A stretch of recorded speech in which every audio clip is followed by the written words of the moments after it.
Kids are home for Easter weekend break, and I'm waiting for a shipment of plants and plant material to come in a few hours from the Postal Service.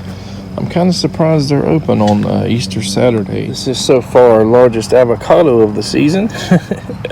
Got a few months to go, but I see some yellowing on the leaves, and I think it's because of all the rain we've had lately, and we probably need to move the pot into a sunnier location so that the roots and all, they dry out there instead of hopefully not causing root rot or something. But obviously the tree is a little stressed out, so we need that sunlight to dry the soil. So we cleared out our cement mixer things here. Well, we used to bottom soak a lot of plants with these guys when it's dry, but as you can see, there's a frog there. We have 3 of them that live here. It was stinking really bad from all the leaves and debris that falls over here and rots, so we replaced it with rainwater. You know, frogs are sensitive to chlorine and stuff, so there it is. Another one of our pawpaws is getting ready to flower. They're not opened up yet, but we got a bunch of them, probably 30 or so in the late stages. That might be a little bit of early stage bud swell there, but most of them are getting ready to open up. We have a lot of obstructions with our Starlink satellite there, and it points to the northeast, so all that stuff there is blocking it, and it also goes back to the south as well. So all these things, even stuff way behind it, especially the high up stuff like that and over here, is affecting it. And I'm looking at sun glare, so I don't know what you guys can see. Podocarpus pine is kind of directly north, but you can see it on the obstruction map that it's bothering it. And there's a lot of crepe myrtles over our roof coming this way that's bothering it as well. Cut about half of it or more off, but we still got some above the roof line, at least 2 big branches. I want to see how we're going to handle them. We also got crepe myrtles everywhere here, so that one could probably go down to the ground, but that big ginormous one that's like 4 foot in diameter, it might be harder to do without at least going to the top and cutting off some of the overhanging limbs. But well, I got that one down. I still need to cut it in a few pieces, and probably broke or damaged some of that pear tree, but in the end this is going to open up that pear tree too to more sunlight. We could probably trim it down too later, maybe when it's dormant next season. And then I don't mind this podocarpus pine if it just kind of grows sideways, but it can't go up blocking our satellite view. We didn't get that much done, but we got a lot of material here for more raised bed projects. Cut a bit off of this crepe myrtle, but we got a lot more to go. This is the other side here, where we got a lot of like 30-foot crepe myrtle trunks, branches. What do you call them when you got multiple ones? Maybe trunks. Probably got some of the red tips that are really high, and this maple tree going up high that's kind of messing us up.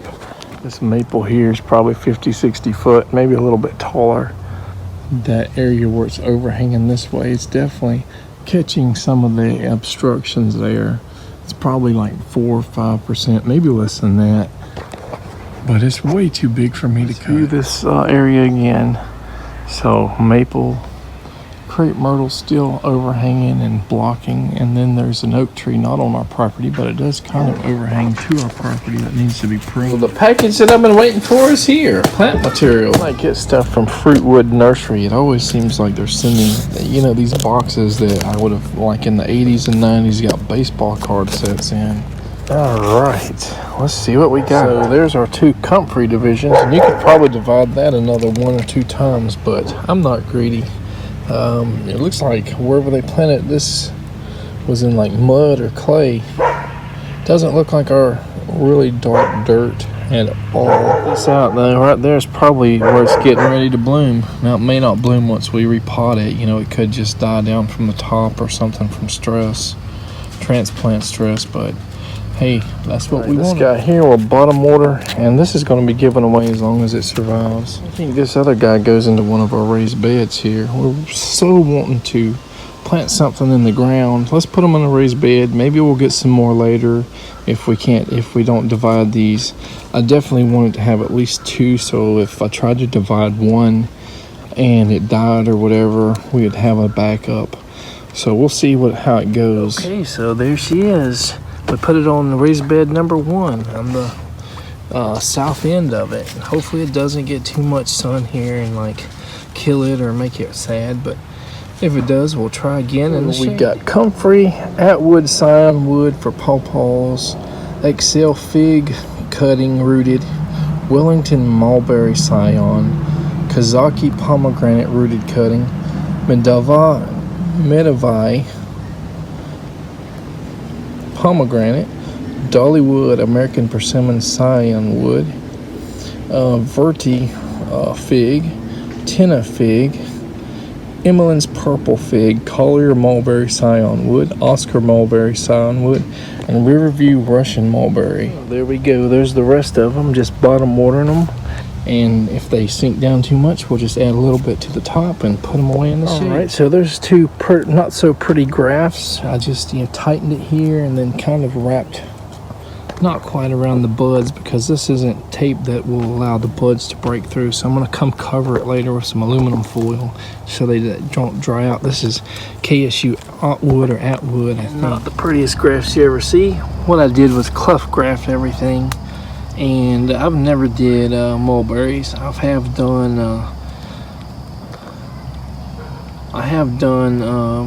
paws, about 50+% success, and I've tried persimmons last year late in the season with 0% success. So let's hope for the best. Covering with bags because they do not need to dry out. They need, I guess, supposedly about 2 weeks to try to bud out and kind of seal. Otherwise they lose all their moisture and they usually fail. But the Dollywood graft onto the gumbo or jumbo persimmon, because the American persimmon seedling was just breaking over and over again, so probably didn't get a good graft on it. Let's hope this guy's got a good graft though and takes this time. That's about it for today's episode. Persimmons, even when you're like a professional, supposedly they only have about a 60% take. So when you know exactly what you're doing and you're doing everything right, you still have about 40% failure. And I do not have a lot of American persimmon rootstock, which I really need to get sometime over the next year or two.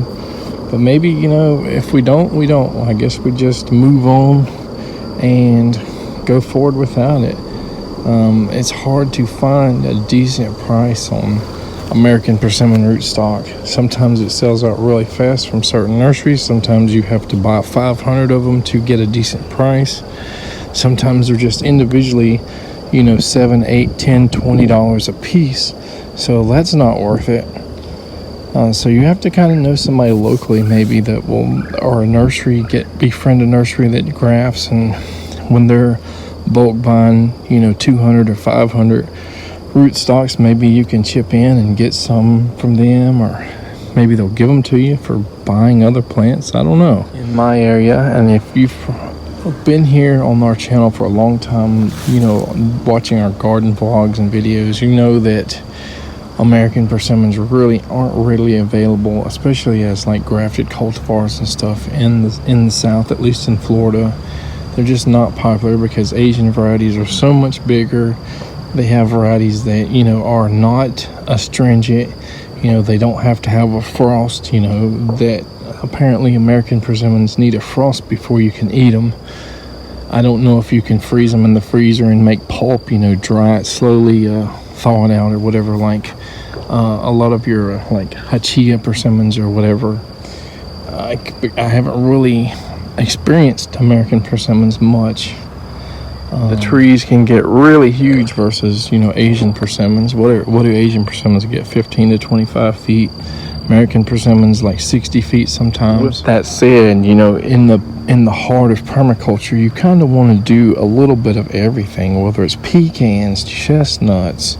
A lot of people are doing like macadamia nuts and loquats, and loquats were considered at one time to be just nothing, and nobody did anything with them. But there are people this year that are excited about loquats, and we made our first pie with them. So you need everything, whether pineapples or just learning more with your vegetables and tubers and everything like that. Chop and drop stuff like your Comfrey or your Mexican Tithonias and your herbs, you know, where you can make your teas. But yeah, American persimmons is, in my opinion, potentially or possibly another piece in the puzzle. Well, wish us luck and take care, guys.